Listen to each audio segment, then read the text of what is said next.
This program contains subject matter and language that may be disturbing to some viewers. Viewer discretion is advised. My name is Robert. I'm from Westfield, Massachusetts, and I'm 31 years old. If there's something you need built, that can make it happen. I love designing things. I personally would like to aspire to that point to where people know my name like they know Frank Lloyd Wright. My name's Daniel. I'm 30 years old, and I live in Westfield, Massachusetts. My daughter, Mackenzie, she's just the light of my life. She's such a beautiful girl. She's so smart. Hi, I'm 4. Basically, my life is all about her. I love making her happy. I love you. Robert and Daniel, they are true brothers. They stick together through thick and thin, and they support each other, whether it's a good habit or a bad habit. My sons, Robert and Daniel, are heroin addicts. It hurts to say it, but it's the truth. I don't like calling myself a heroin addict. I see it as, well, I'm someone that has a problem with heroin. I would consider myself a heroin addict, yes. I need it every day or else I will feel sick. That's the definition of addiction. My biggest fear for my brothers is that they're on the path to death.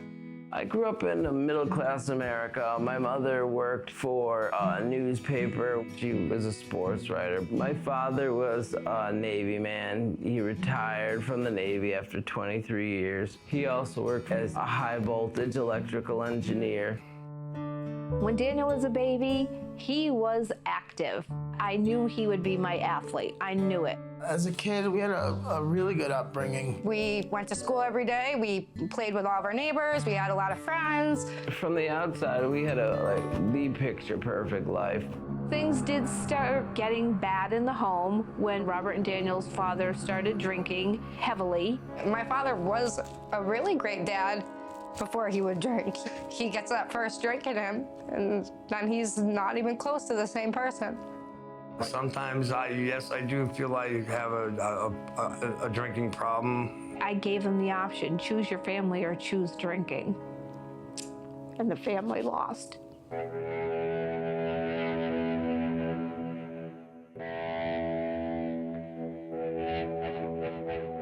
It was sad, you know?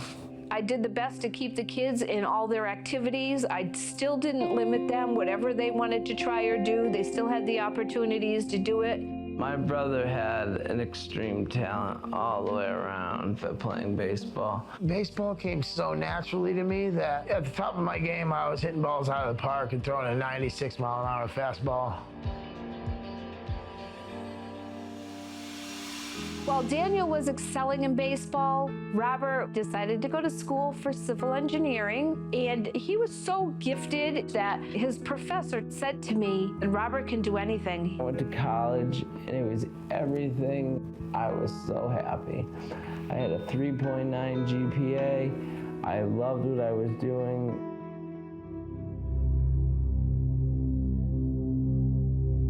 I think Robbie felt kind of lost when that happened because he didn't have any other plan other than to go to school. And I think Robert got into maybe a little state of depression. What happened is I used to take drugs with the girl I was with. Like, it wasn't a huge thing, but we used to take the pills because it was fun. And when she left, I guess I was just trying to think of the times when things were good, so I would just take more of them, but she wasn't there, so. But whatever happened, whether it was the girlfriend breaking up with him or the fact that he didn't have a full-time job, it was probably more than Robert could take.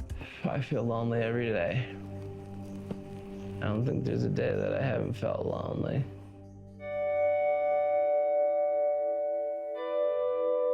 At spring training, I'm throwing, and the radar machine is hitting 87, 88 miles an hour, and my arm starts hurting, so I'm like, I want to make this thing at least go over 90. So I threw the ball as hard as I could, and I hit 91 miles an hour, and that's when I heard a pop, and my shoulder got real warm. It felt like everything in my shoulder had melted.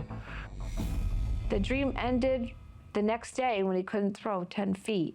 The injury that Danny got, it destroyed everything about him, I think.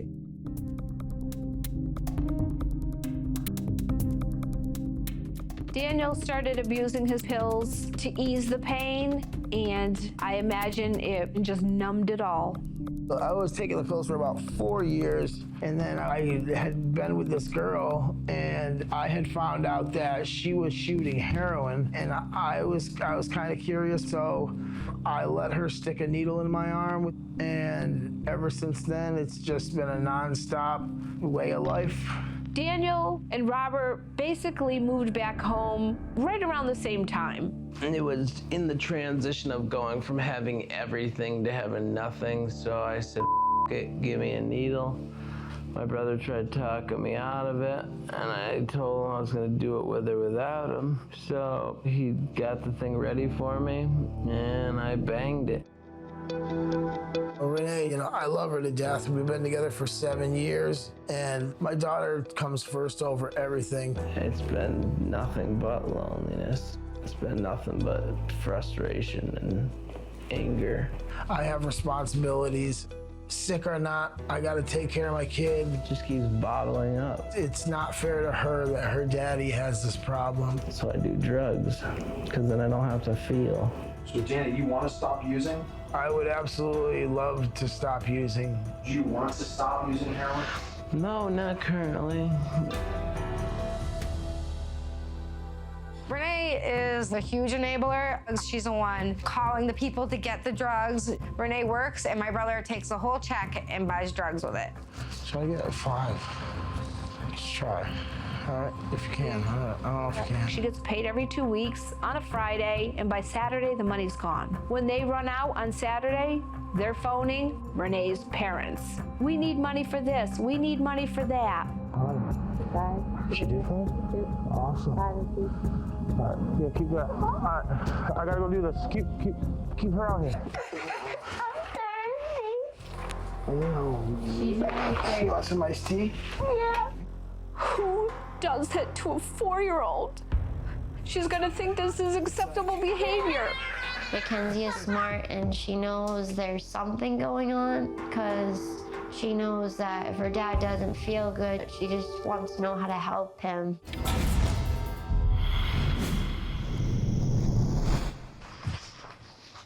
What's going on? Come sit down so we can talk to you. Over here. No, I'm pretty content right here. So this whole thing was about me, huh? It's about a lot of things, not just you. I mean, all of you people, for one. So they have some things to say, and then you're gonna say what you're gonna say, and we're done. Get it over with. Let's get it over with. Dear Danny, today I'm here because I love you so much. I remember when we were younger and you used to go rollerblading and play tennis, and you would always let me win because you felt bad. I remember how you were so excited to play baseball because you knew how amazing you were, and tell me all your stories about how you won the game for the team. I remember how much you loved being my big brother, but now things have changed because you have... This is up, just so you know.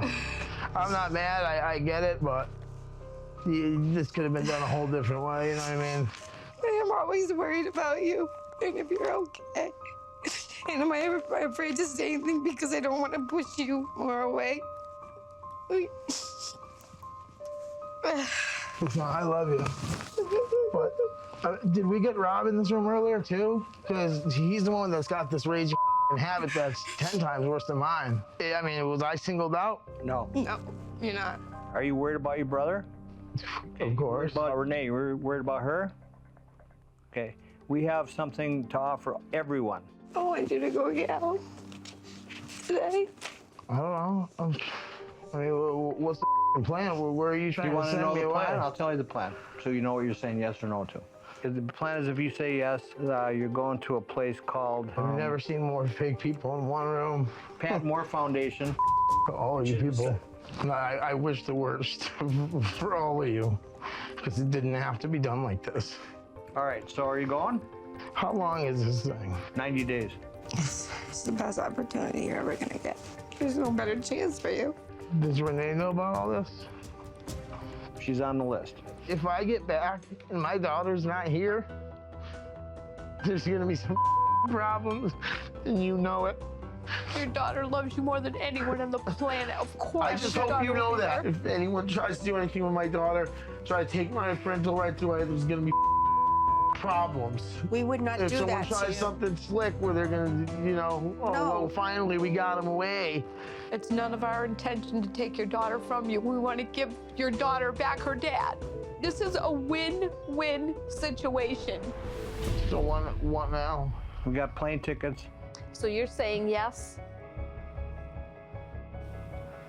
Yeah, I'll do it. Okay. Very proud of you, Daniel. You know Daddy loves you, right? Daddy's not gonna be here. Give me a kiss, okay? Okay. I love you, sweet angel. Be good, okay?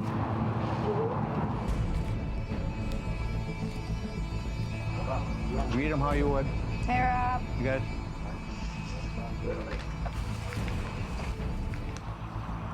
You know why we're here, right?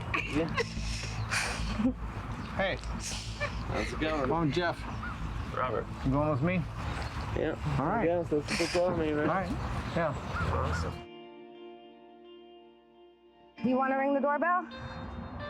All right, hold it down. There you go. The most difficult part in recovery is being away from the people that I love, especially my daughter. It feels really good to see Danny sober, and I had like immediate happy tears seeing how healthy he looked, and he just seemed so happy. I love you. Love you, Daddy. The thing that keeps me going is knowing that I'm doing this for all the right reasons. I'll always have that sort of love for my daughter. I feel fantastic. You know, just getting to be here, getting to see what life has to offer. This program has done everything for me, and I'm happy every day when I wake up.